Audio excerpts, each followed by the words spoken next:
Hello there, it's Dave Conroy from the Lone Drainer and Pronto, and I am back with Dom D'Ettorre of D'Ettorre Real Estate in Woollahra in Sydney, Australia, for our international viewers. Look, Dom has been giving me a précis of what's been going on in the real estate industry during the coronavirus, and I felt that I had to call him back and find out. The question on my mind is about negative gearing.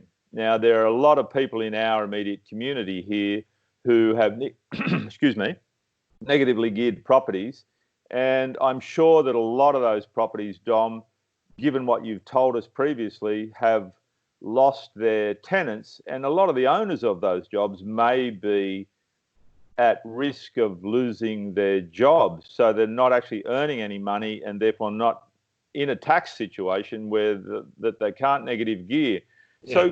So it's a question without a whole lot of notice, but if you had a crystal ball, how could you give me a couple of scenarios of what might happen in that, you know, in that mix of property and owner and tenant and the tax office? Well, look, if you're 110% geared property owner, you've bought your investment property, or you've got several investment properties, either residential or commercial. You know, what we're experiencing at the moment, because Airbnb has stopped, there's no more international tenants coming over. No visitors, no international or interstate visitors. No, or interstate. So what we've found is we've probably got about 30 or 40 properties on the books for rent at the moment, and that's a lot. Usually we've got 10 to 8. We've got about 30 to 35 properties for rent in the inner city. Now, the problem we've got now is all these Airbnb properties are coming up, are on the market just as a normal rental. So what we say is a normal rental, you know, it goes through the rent. They put a 4-week bond. If you were getting $700 a week for a normal 1-bedroom apartment around the inner city, you're probably going to be looking at 20 or 30% off that. So anywhere between $450, $500, and that's what we have. That is what's happening at the moment. That's the market rate. Yeah. So the rental market is in dire straits at the moment because, firstly, there's a lot of people that you know, aren't renting properties. The international market's all gone astray. The people that are here, they're probably in an apartment. They're getting a rent reduction due to their loss of rent, or reduction in work hours. And then there's a lot of properties, as I said, that were just purely Airbnb. Investors bought them for Airbnb and they were doing very, very well. I know a lot of owners who did very well and their yields were great. Now they're coming back on the market. Instead of getting, $200 or $150 a night, they're looking at, probably getting a quarter of that just under a normal residential rental. Now, the other question is, how long is it going to be vacant for? We're probably experiencing now anywhere between 5 to 6 weeks, vacant, maybe longer, because no income earned during that period.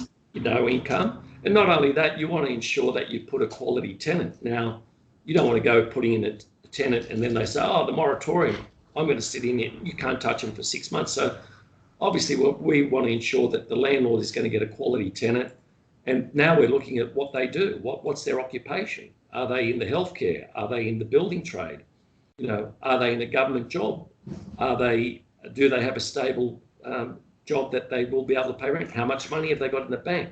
So for these investors, getting back to the investors that are highly geared, I mean, their property could be vacant for 6 weeks, 12 weeks. How long is the banks going to defer their repayments? I don't think the banks are going to look at repossessing probably for another year. Obviously we've just been through a royal commission and they don't want to look like the bad guys again, but I mark my words, I think within 12 months, people that aren't meeting their repayments, there's going to be a lot of property on the market, both commercial and residential. Now, are you suggesting that might be a fire sale? Well, the banks are definitely going to want their money, and fire sale, mortgagee sale, call it what you want, but there will be a lot of hurt money out there, definitely. So negative gear, positively geared. There are people that are positively geared, but positive geared, you're still going to be hurting. I mean, there's people that are sitting on property. Look, everyone's got different financial, situations, but, for the mum and dad investor who thought, I'm going to go buy an investment property, we borrowed 90%, we were getting $1,000 a week, and now we're only getting 700. They've lost their job, or one of them have lost their job. Finding that difference of $300 or $400 a week to go towards their investment mortgage is going to hurt. And then it might, there's a lot of variables out there. They might rent it. So we can't, from all the things that we've read and heard, business as usual may not be an expression that we're using. We're now 22nd, 23rd of April. Business as usual may not resume possibly until July, or even beyond that. I've heard dates getting closer towards Christmas 2020. There's a lot of water to pass under the bridge in that period of time, but there's a lot of people going to feel a lot of discomfort during that period by the sound of it. 100%. It's like any business. It's like any commodity. It's supply and demand, Dave. I mean, there's an abundance of rental property on the market at the moment. I speak to a lot of other agents. We're exchanging ideas. How's it going? What are you doing? And we're all saying the same thing. It's tough out there. There's an abundance of good tenants. There's a lot for them to choose from.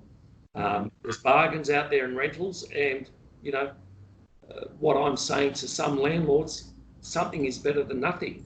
But again, we want to put in a quality tenant. We don't want to put someone that's going to abuse the system and say, move in and hands up, the moratorium. You can't touch me for 6 months. And that is happening at the moment.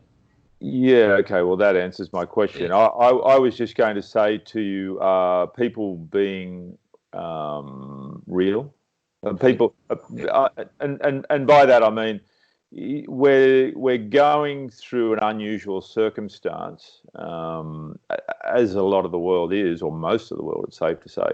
But if people being fair dinkum in those deals, Dave, there's good and bad in everywhere, everyone, every industry, and people. There are the good that generally need it, and we're the best we can.